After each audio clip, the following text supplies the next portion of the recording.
Welcome to Korean language learning course.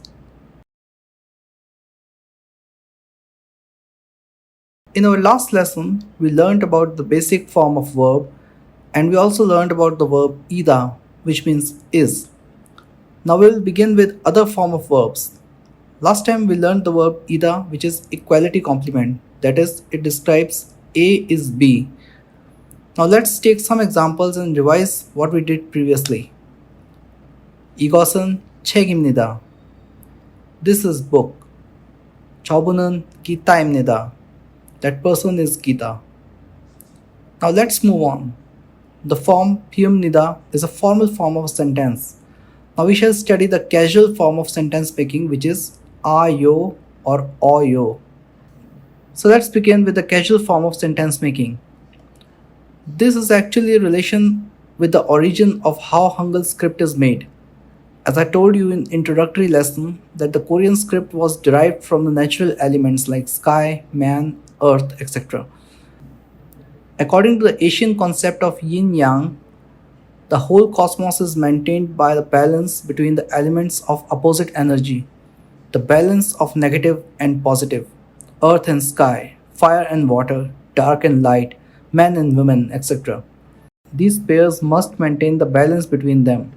So Korean vowels are also categorized into light and heavy vowels according to their nature and phonetic characteristics. The light vowels consist of a, ya, o, yo. The heavy vowels consist of o, yo, u, u, e. Now the concept of casual verb endings are purely based upon this principle. Verb root with light vowels will connect to a plus yo. Verb root with heavy vowels will connect to o plus yo. If the verb root ends with a, then a plus a will remain a. Example, khada. That is ga plus a plus yo, which becomes khayo. In case there is another vowel, then it either remains separate or can be combined if those two vowels make any diphthong. For example, poda.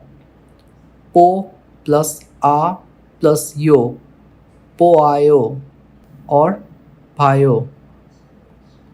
Same goes with the verb roots with heavy vowels. Example, chuda.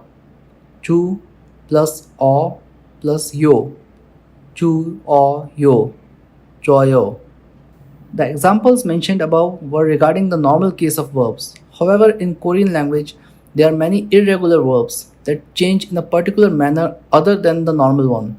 However, they are not difficult to learn as they change in a specific pattern. Those patterns are not much.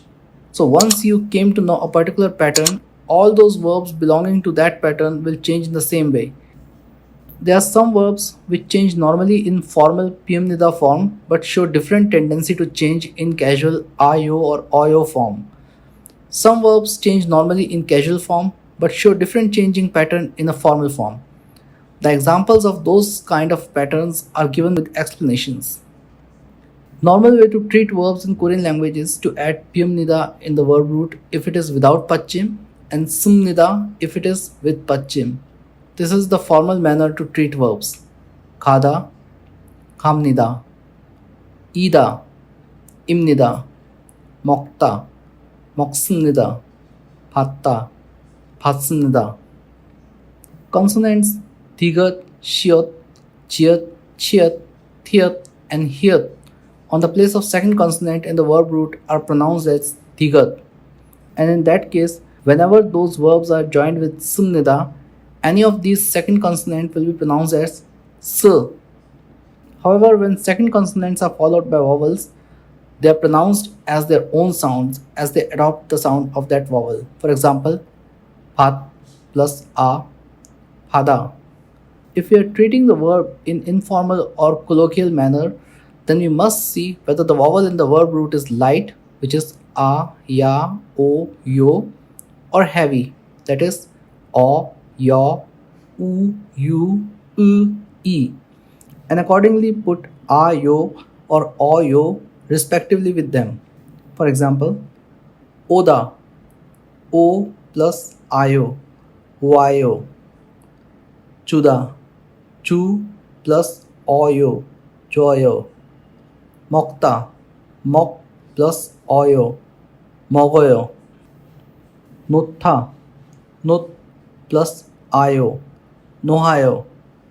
However, there are some irregular verbs in Korean language which have to be treated exceptionally in either formal or colloquial manner.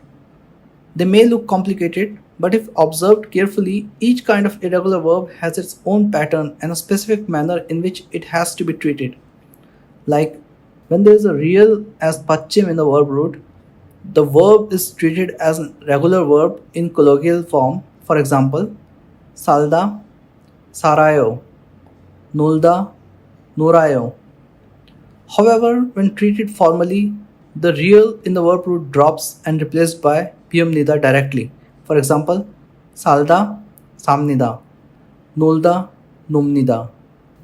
Verbs like samnida should be observed in the context with the sentence and situation to know whether they are made irregularly out of salda or normally out of sada.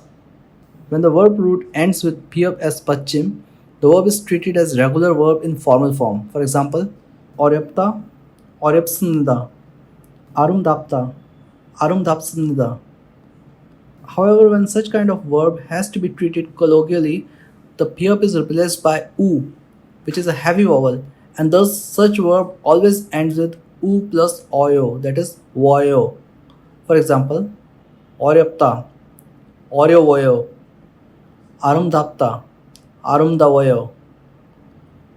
Note that there are some exceptions like dopta, which becomes dovayo, and not dovoyo.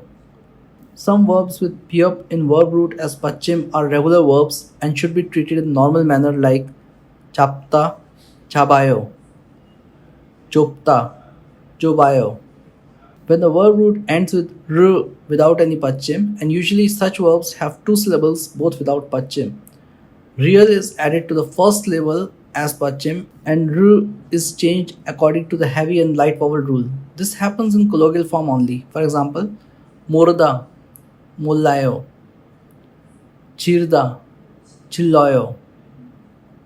In case of formal forms, such verbs are treated normally. For example, morda, morumnida, chirda, chirumnida.